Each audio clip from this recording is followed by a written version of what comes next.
To start doing some Wednesday Q&As with Kylie, which means that I'm going to choose a question that I get from the mamas in my community, that I get in my inbox on an almost daily basis, or that I am getting through social media. So today's topic is going to be, of course, about sleep, the number one sort of pain point in motherhood, as I like to call them. And this mama is really asking, I guess, about whether this is normal. She has a 7-month-old boy, and he's waking up twice every night, needs feedings both times, and doesn't nap for more than an average of 40 minutes twice during the day. He's also recently rejecting eating solids. Okay, so let's chat first about the sleep. And the thing is that actually it is very normal for our babies, especially at 7 months old, to be waking up a few times a night and to be needing to feed, whether that is breast milk or to have a bottle of formula. And that is very normal. Their bellies are still quite small and they do still need the nutrition. And if you are breastfeeding, this is even more important if they are waking, that you are still nursing them throughout the night, because that will protect your breastfeeding relationship. It'll also cue your body into realizing that your baby needs more milk, and it'll help you to produce more milk. So I don't want you to get into this mind frame of, oh my gosh, my baby should be sleeping through the night, which means that they don't need to eat at night anymore after about 6 months old. Because I know that is what you are hearing from your pediatrician, from various sleep trainers out there in internet land. And that's just not true. The truth is, our babies still need to eat. They have small bellies. They also are moving a lot more around that 7-month mark. They should be rolling both ways from tummy to back, back to tummy. So they're moving a lot. They might also be doing some crawling at this point already. So they're expending a lot more energy, and they need the calories in, including at night, to really get that nutrition in. And so if your baby is waking up at night, please do not withhold feeds, especially at this young age, okay? So that's that. So 2 night wakings a night for a 7-month-old is like amazing. There's nothing to worry about that. In terms of 2 naps a day. So this is an interesting age because oftentimes babies do actually need to have around 3-ish naps a day when they're around 7 months old, especially if those naps are 40 minutes long, right? Because we need to remember that babies can only sustain being awake for a certain length of time before they need to have a nap to reduce some of that sleep pressure. Otherwise, they run the risk of actually being overtired. And so around the 7-month mark, your baby can likely sustain about 2.5 to 2 hours and 45 minutes of being awake. And this is a very, very general guideline. I don't want you to think about this as a hard and fast rule. Some 7-month-olds can go 3 hours. Some need to be sleeping at 2 hours and 15 minutes. So you really need to watch their cues, but around that time frame. And so if you think about that time frame, in addition to the 40-minute nap, you're not really going to get to the end of the day with just 2 naps. Now, if those naps were longer, then maybe your baby would only need 2 naps in order to get to sort of a more reasonable bedtime that's after 6 p.m.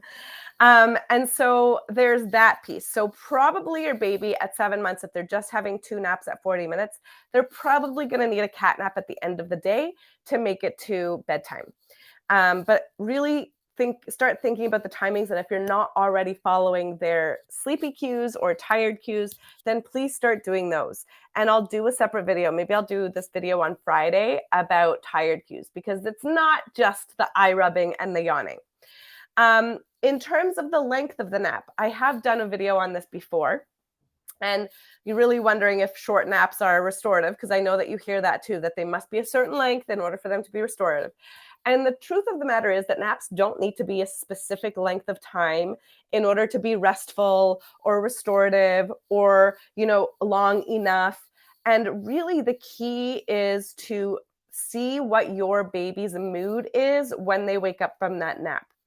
If they wake up happy, that was all they needed, even if that nap was only 30 minutes. Totally normal, by the way, for that age range, okay? If they wake up cranky, crying, fussing, then they're likely still tired and they probably could have used a little bit of a longer nap. And so you can either try to extend the nap, or you might notice that that wake window after that nap where they woke up cranky, that might be a little shorter than the other ones. So again, this is where you need to tune into your baby, tune into their cues, and not necessarily adhere to this wake window or scheduling naps, nap timings, and all of that stuff as a hard and fast rule. We don't want to be rigid about that, but we do want to be aware that our babies are not up for too long in between sleeps, because that can definitely lead to them being overtired, which often actually makes it harder for them to go to sleep. So that is sort of my answer for that question in terms of the sleep. So the night wakings and also the naps. In terms of solids, this is a really wonderful piece because it is actually very normal for babies at 7 months to sort of start rejecting solids. And part of this is just because they're learning about a whole new thing. And also they're still having this tongue thrust that they, need to be sucking the milk from the breast or the bottle. And so it's sort of like a reflex, and they're still learning how to use their tongue in a different way than just the sucking. And so sometimes it might seem like they're pushing the puree or the food out of their mouth just because they just haven't figured out how to use their tongue yet. But it's not necessarily because they don't like the food. And it might be that they take a bite of something and they're like, oh, this is different, this is new, this is unfamiliar, AKA that's viewed as in our brain as sort of scary initially. And so they are going to spit it out because they're like, oh, I don't know if I should be worried about that or if I'm supposed to like this. And so I think that sometimes as adults, we make these decisions for babies that, oh, they spit out that food, so they must not like the green beans or whatever. And so we stop giving it to them. And that's actually not what we should be doing. We should be definitely following our baby's lead, and maybe they want another bite. Maybe they want to have control over taking that next bite. Maybe they just want to have some on their tray and play around with it. And maybe in a few days from now, when you offer those green beans again, they're gonna like it. They're gonna eat it. They're gonna have more control over their tongue. They're gonna actually swallow it, and it's gonna be fine. And so, really, our taste buds are changing all of the time. And usually it takes about 15 to 21 trials of a food before it starts to be viewed as, in our brain, as familiar, and our brain sort of decides whether it likes it or not. And so this is the piece of the solids that maybe your baby is just still really getting used to solids. They've only had a little bit of practice up until now. So at 7 months, it's totally fine. Solids is actually not necessarily, the goal is not to necessarily chew and swallow. It's actually more about the exploration, about learning what to do with that solids in the mouth, about learning about the taste and the texture. And oh my goodness, this new thing that looks and feels different than breast milk or formula. That is what the goal of introduction to solids is, not actually the nutrition. And this is why from 6 to 12 months, breast milk and formula are really the main nutrition for babies still. And so you really should still be feeding on demand.